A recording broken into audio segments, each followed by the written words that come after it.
Incident आया है उसके पीछे की बात अभी शुरू करेंगे। दोस्तों लाइव है तो आप लोगों से प्रार्थना है कि जल्दी से जल्दी जुड़ जाएं और तो देखना आज ये जो आ रही है कि वैसे ही आ रहे हैं, जब तक नहीं आ रही फिर भी दिक्कत है। ठीक है, तो दोस्तों कुछ मोबाइल की और कैमरे की सेटिंग करते हुए दिक्कतें आ रही हैं, तो इसलिए जो है बात को जरा बड़े ध्यान से आप लोग सुनिएगा और हमारी जो बात है उसको साथ ही साथ लाइक और शेयर करते जाइएगा, क्योंकि लाइव में का यही एक सिस्टम होता है, जितना आप उसको शेयर करेंगे उतना ही और लोगों के पास ये बातें पहुंचेंगी। और ये जरूरी क्यों है दोस्तों, क्योंकि अभी जो कल अलीगंज के अंदर गतिविधियां हुई हैं और उन गतिविधियों के कारण जो समस्याएं उत्पन्न हुई हैं, समस्या क्या है, जैसे काश्तकार ने अपना धान काटा है, पहले वो क्या करता था कि मिलों पर और जो इधर उधर व्यक्ति थे जो बिना किसी लाइसेंस के या बिना किसी कागज के जो अपना धान खरीद रहे थे, और काश्तकार उनकी इन चीजों के पीछे नहीं जाता था ज्यादा, और तुरंत दोस्तों अपने जो है धान को बेच देता था, और बेचने के बाद में उसको रेट जो था वो मिलता था 1100 से लेकर 1300 रुपये, और अगर वो कागज वागज देने की बात होती थी तो हद 1400 रुपया। कल एक बुजुर्ग हमारे को मिले, उन्होंने कहा कि कागज देने की शर्त में 1485 रुपए उधार, अब 1 महीने में पेमेंट आए या 2 महीने में आए ये क्लियर नहीं है। तो कहीं ना कहीं काश्तकार के साथ में एक खुली लूट और यहाँ डकैती जो है वो हो रही थी किसी बहाने के साथ में, लेकिन मजबूर व्यक्ति जो 6 महीने के बाद इस उम्मीद में अपनी फसल को 6 महीने तक पालता है कि जब इसको बेचेगा तो उसके घर के खर्चे चलेंगे, उसके जो बैंक के लोन की किस्तें वो उतरेंगी, और ऐसी ही बहुत सारी समस्याएं, उसके बच्चे की पढ़ाई होनी है, बेटी की शादी होनी है, या कोई बीमारी है उस बीमारी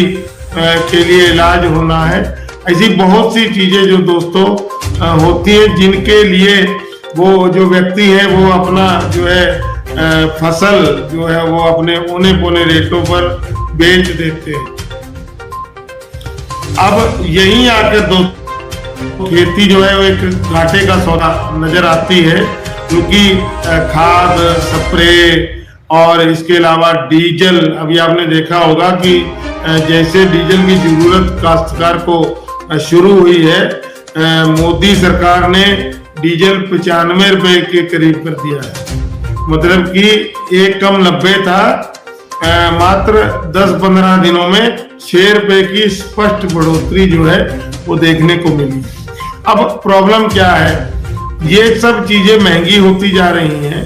और काश्तकार को जो है वो मतलब कि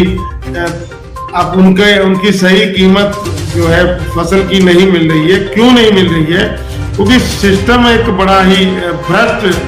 सिस्टम जो है, यहाँ पर हम शुरू से बात करेंगे दोस्तों। ऐसा होता है, पहले आपको ऑनलाइन कराना पड़ता है, और कुछ व्यक्ति हमारी बात को ध्यान से सुन लें और वीडियो शेयर जरूर करिएगा, क्योंकि कल हमने इस चीज के ऊपर भी जो चीज देखी थी वो पहले ऑनलाइन करते हैं, कागज अपना आधार कार्ड लगाते हैं, अपनी खतौनी जो है फसल की वो लगाते हैं और उसको ऑनलाइन करते हैं। ऑनलाइन करने के बाद में लेखपाल को और कानगो को उसमें रिपोर्ट लगानी होती है, जो खसरा साथ में लगता है। अभी बता रहे हैं लेखपाल कुछ बता रहे थे कि शायद नेक्स्ट ईयर से खसरा जो है वो बिल्कुल ऑनलाइन हो जाएगा और उसमें लेखपाल की रिपोर्ट की भी जरूरत नहीं रहेगी। लेकिन हम आज की बात करते हैं, तो आज की बात में जो है लेखपाल की और कानगो की रिपोर्ट होगी, वो एक रजिस्टर के अंदर अपना ब्यौरा और सब कुछ लिख देंगे। उसके बाद वो चीज जाएगी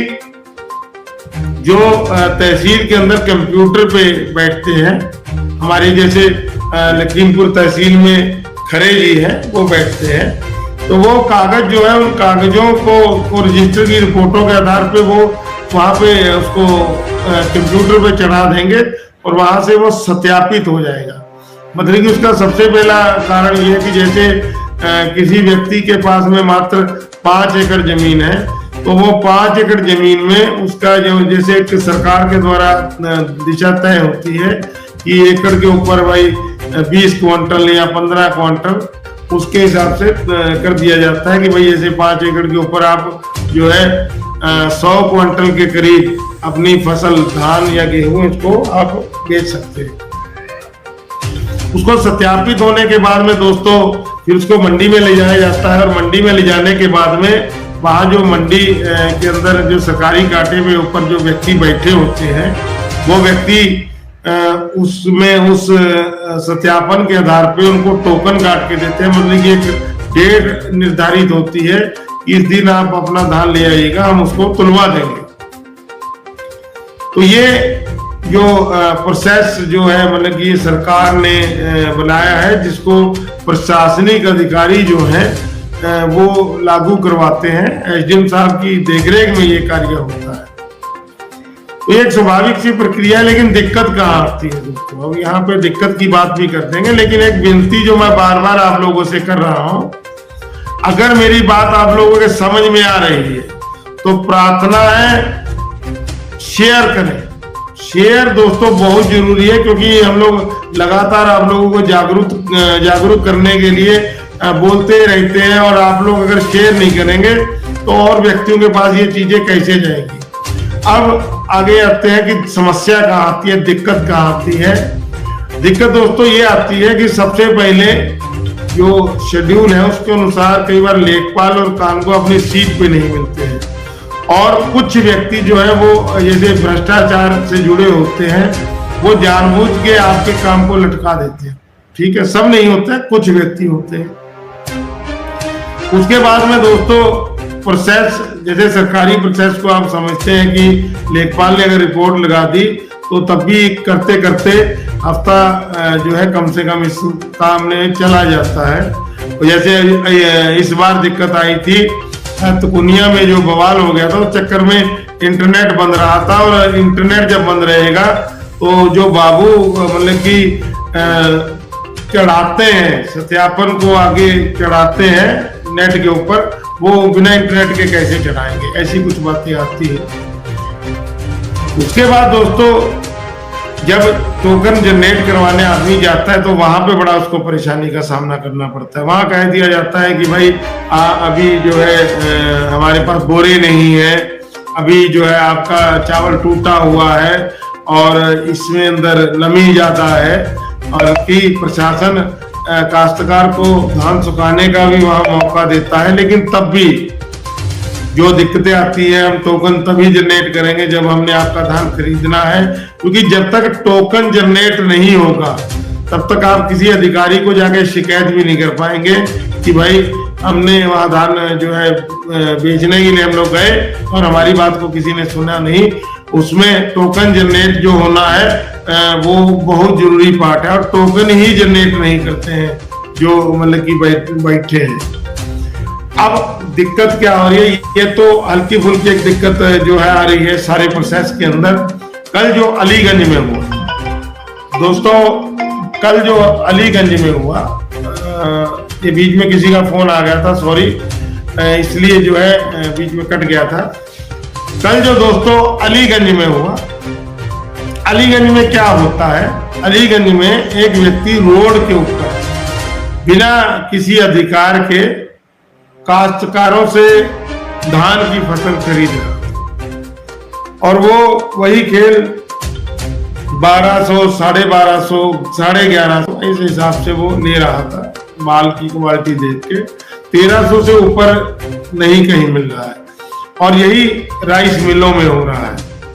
अब क्या हुआ कि वहां पर किसान यूनियन टिकैत के जो पदाधिकारी हैं, जिनमें धर्मवीर मलिक जो मीडिया प्रभारी हैं किसान यूनियन टिकैत के,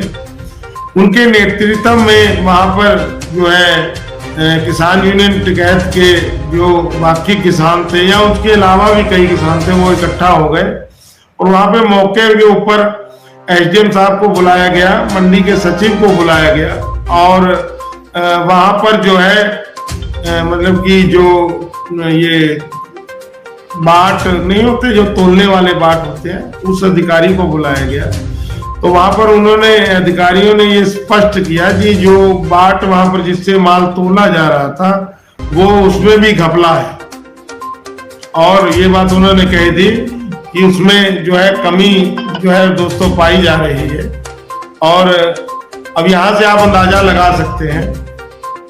कि उसमें कमी थी, और उस कमी के जो कारण जो है मतलब कि लोगों को कम रेट तो दिया ही जा रहा है, उसके अलावा भी उनसे तोल में भी घपला किया जा रहा है, उनका काफी माल जो है बेईमानी के द्वारा भी वहां किया जा रहा है। और ये खाली वहीं का नहीं है दोस्तों, पूरे खासतौर पे लखीमपुर जिले के अंदर तो एक बहुत बड़ा स्कैंडल इस बात के लिए चलता है। अब दोस्तों आज की स्थिति क्या हुई, कल की स्थिति के बाद में मिल वाले जो है उन्होंने अपनी अपनी मिलों को बंद कर दिया और सुना है कि वो हड़ताल पे चले गए। हड़ताल पे चले गए या वो अपनी अपनी मिलों को उन्होंने बंद कर दिया है, क्योंकि जो मिलों का मेन बेनिफिट था उसके ऊपर कल अंकुश लग गया। अंकुश क्या लगा,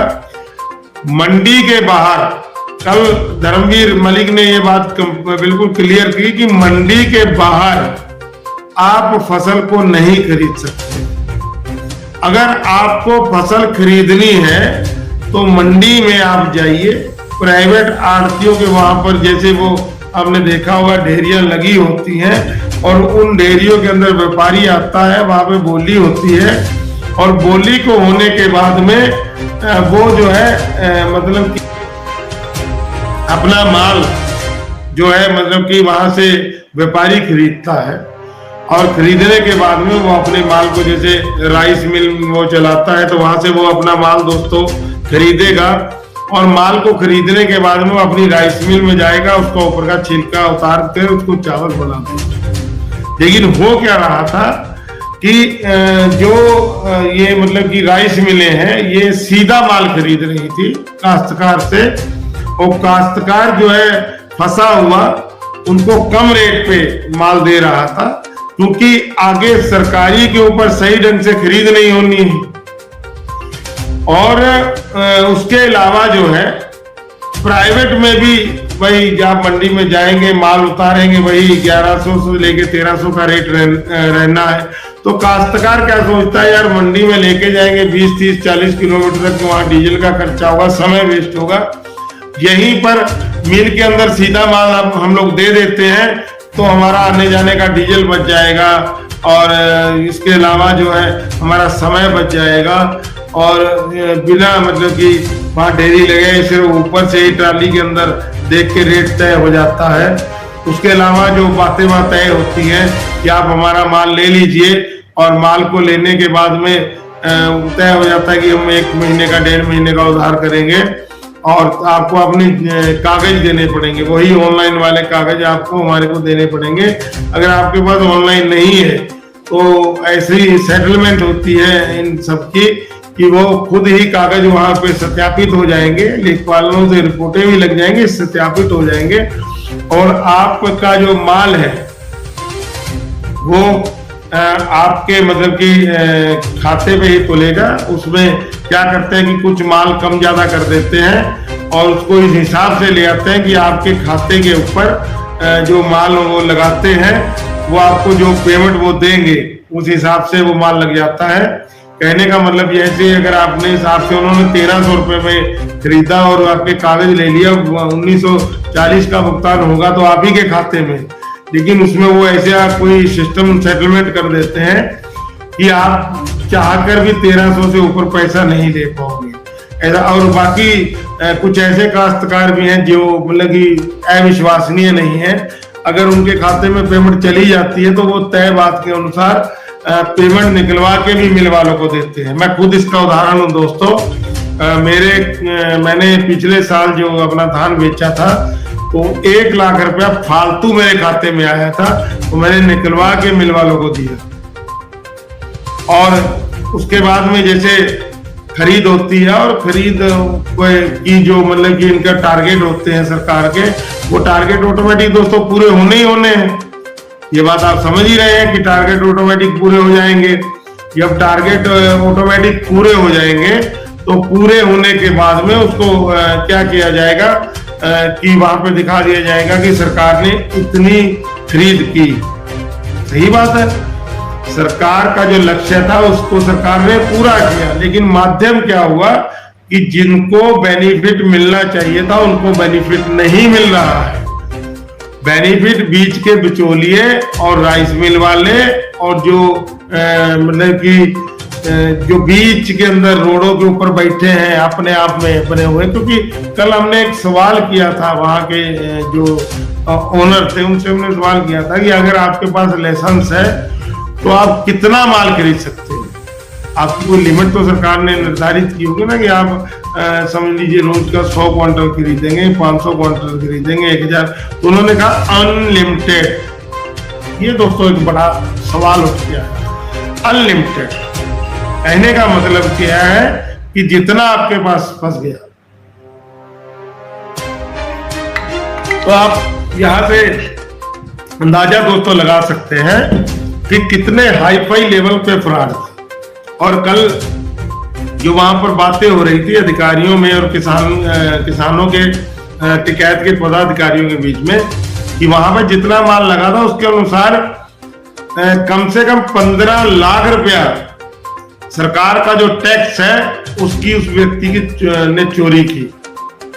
अब यहां से आप अंदाजा लगा सकते हैं कि पूरे लखीमपुर में कितना सिस्टम होगा। लेकिन अभी दुर्भाग्य है, देखिए हम लाइव है, लोग हमको देख रहे हैं लेकिन शेयर नहीं कर रहे हैं। और ये हम आपको वीडियो इसीलिए बार बार समझा रहे हैं, उसके पीछे का कारण इसलिए समझा रहे हैं क्योंकि जैसे अभी 2 दिन की छुट्टी है, मिल रहे हैं वो थम गई है, बंद हो गई है। अब उसमें बहुत से ऐसे काश्तकार होंगे जो परेशान हो जाएंगे क्योंकि छुट्टी के कारण मंडी के अंदर खरीद होनी नहीं है। ठीक है, ना ही सरकारी खरीद में ना ही बोली होगी। समझ रहे हैं मेरी बात को। और जिन्होंने अपना धान कटवा लिया है, खासतौर पे जिन्होंने कंपेन से धान कटवाया है, धान में नमी होगी और उनके पास सुखाने का कोई माध्यम नहीं होगा तो धान जो है वो गर्म भी हो सकता है और गर्म होने के बाद में उसका नुकसान भी हो सकता है। लेकिन अगर धान गर्म हो गया तो उसमें गांठें बन जाएंगी, उसमें से बदबू आने लगी, महक जाएंगे, तो उसका नुकसान हो सकता है। लेकिन दोस्तों जब कोई आंदोलन किया जाता है, जब कोई लगा लीजिए तरक्की के रास्ते खोले जाते हैं, जब किसी चीज को सुधारा जाता है, तब थोड़ा बहुत मानसिक परेशानी और थोड़ा बहुत नुकसान झेलना चाहिए।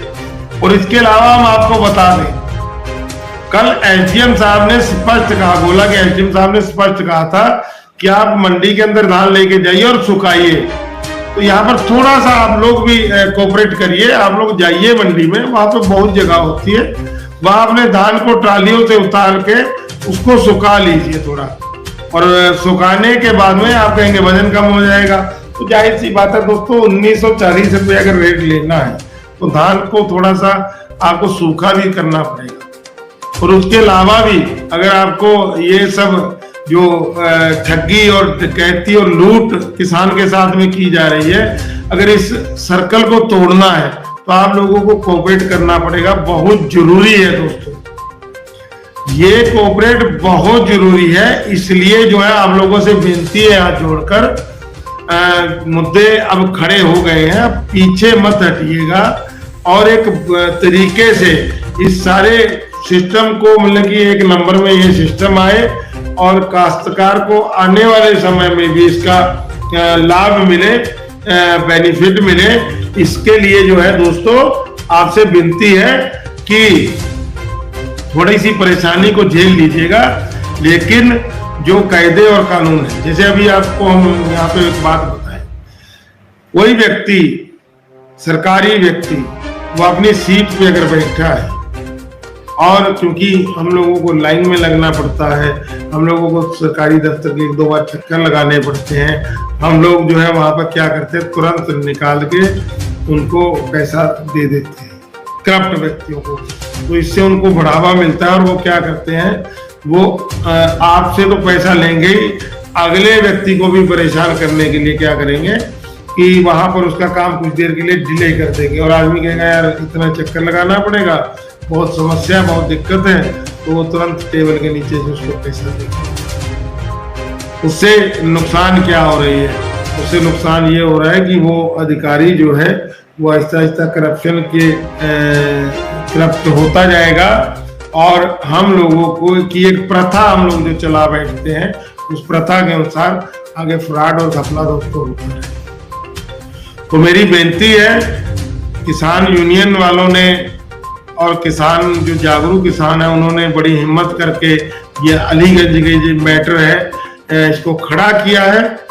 और इस मैटर को खड़ा करने के बाद में अब जो है हम लोगों को थोड़ा सा कोऑपरेट करना चाहिए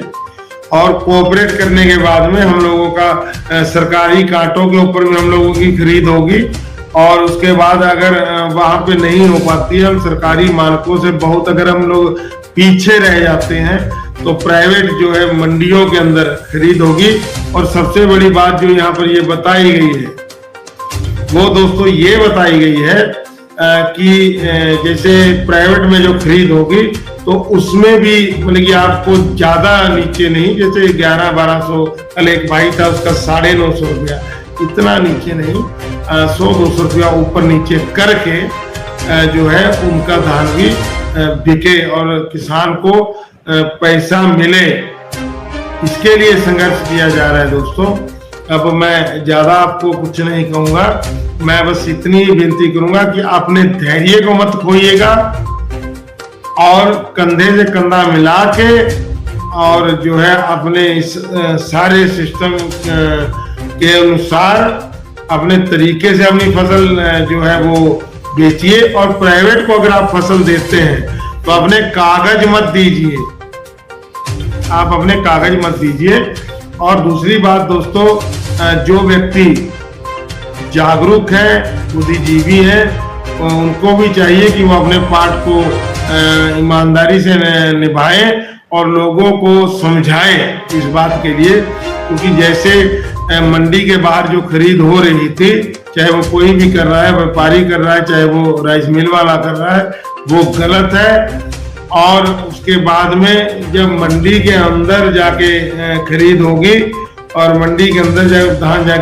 धान बिकेगा तो इसका सरकार को भी बेनिफिट होगा। वो कहीं ना कहीं सरकार के टैक्स की चोरी भी दोस्तों कर रहे हैं।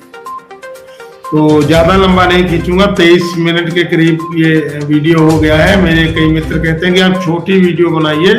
लेकिन बात को पूर्ण रूप से समझाने के लिए थोड़ा सा हम लोग स्पष्ट चला करते हैं। और आपको अगर मेरी बात समझ आए तो हम लोग आप ही के सिस्टम को सुधारने के लिए, आपकी फसलों की सही कीमत को दिलवाने के लिए ही बोलते हैं और उस बात को आगे रखते हैं और लोगों तक पहुंचाने का प्रयास करते हैं, प्रशासनिक अधिकारियों तक पहुंचाने का प्रयास करते हैं। तो आपसे मिलकर थोड़ी देर के लिए ही अपना कुछ कीमती समय निकाल के आप हमारे वीडियो को देखिए, लाइक करिए, शेयर करिए और चैनल को सब्सक्राइब करिए। सबसे बड़ी बात है, जब आप सब्सक्राइब करेंगे, उसको वीडियो को लाइक करेंगे, आगे शेयर करेंगे, तो जाहिर सी बात है और कई व्यक्तियों के पास में हमारी जानकारियां पहुंचेंगी और आदमी जो है वो जागरूक होगा। क्योंकि दोस्तों सीधी सी बात है, जागरूक रहना ही जिंदा रहना, जागरूक रहना ही दोस्तों जिंदा रहना है। और अगर हम जागरूक नहीं है अपने मुद्दों को लेकर, अपने ऊपर जो रूल और रेगुलेशन है उनको लेकर, तो फिर हमारे साथ में जो ऐसे अलीगंज के अंदर कल हुआ है, ऐसी घटनाएं रिपीट होती रहेंगी और हम लोग जो है मजबूरी के अंदर अपनी फसल जो है औने पौने दामों पे डालते रहेंगे और कोई समाधान नहीं होगा। इसलिए थोड़ा सा ये जो संघर्ष दोस्तों शुरू हुआ है, उस संघर्ष में साथ दीजिए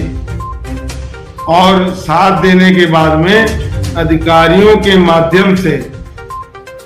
जो है मुख्यमंत्री उत्तर प्रदेश उनके तक बात पहुंचाइए, क्योंकि बहुत सा जैसे धान है, जैसे कल जिनको पकड़ा अलीगंज में, उन्होंने भी ये बात कही कि हम यहाँ से धान जो है उसको ले जाकर उत्तराखंड में 100 रुपये प्रॉफिट के अंदर बेच देते हैं, और 100 रुपये प्रॉफिट में हम लोगों को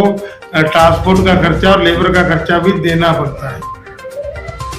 तो हम वहाँ पे ये चीजें जब बेच देते हैं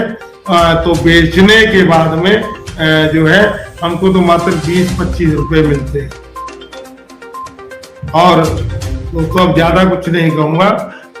बात को यही एक विनती आपसे करूंगा कि वीडियो को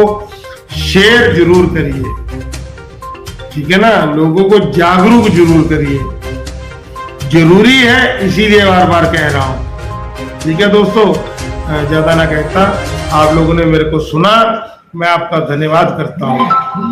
और दोस्तों आप लोगों का मैं धन्यवाद करता हूँ। और एक जो नारा है वो मैं अभी लगाता हूँ, और आप भी अगर मेरे उस नारे से सहमत होंगे तो आप भी लगाइएगा। जय जवान और जय किसान। ठीक है दोस्तों, अगर लोग नहीं मानेंगे झंडे से तो फिर काम चलेगा डंडे से। दोस्तों ऐसी चीजें मैं आप लोगों को सामने लेके आया हूँ, और धन्यवाद आपका करता हूँ। धन्यवाद दोस्तों।